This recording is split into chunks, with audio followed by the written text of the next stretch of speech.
पुन्हा एकदा उपोषणाचं हत्यार उपसलेलं आहे। 20 जुलैपासून मनोज जरांगे आमरण उपोषण करणार असल्याचं जरांगेंनी सांगितलं। तसंच 20 जुलैला मराठा समाजाची बैठक घेणार आणि त्यामध्ये मुंबईला कधी जायचं याची तारीख ठरवणार असं मनोज जरांगे म्हणाले। जरांगे पुन्हा एकदा अंतरवाली सराटीत उपोषणाला बसले। म्हणाले की मला अंतिम डाव आता टाकू द्या। 20 जुलैपासून आमरण उपोषण करणार आहेत मनोज जरांगे पाटील। आज खरं तर शेवटचा दिवस सरकारला दिलेला, आज अल्टिमेटम दिलेला होता, मात्र अजूनही सरकारची भूमिका स्पष्ट झालेली नाही। त्यामुळे आता जरांगे 20 जुलै रोजी अंतरवाली सराटीत आमरण उपोषणाला बसतील आणि सोबतच मुंबईला नेमकी कधी धडक द्यायची याची देखील तारीख ठरवतील।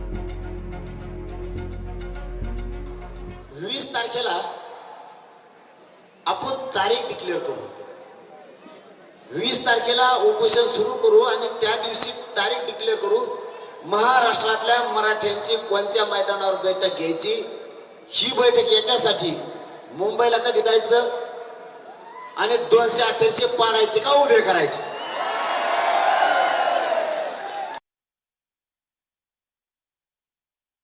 सरकारने 1 महिन्याचा वेळ मागितला, दिला, तेच बसले। मला आणखीन डाव टाकू द्या,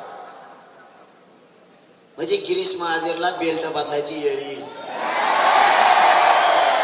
मला डाव टाकू द्या, कारण ते आपल्यावर डाव टाकायला लागले। तुम्हाला माहित नाही त्यांनी आज काय डाव टाकले, 2 ते 3 डाव टाकले। मी तुम्हाला 20 तारखेला सांगत हो, ते थोडे सांगण्यासारखे नाहीत म्हणून।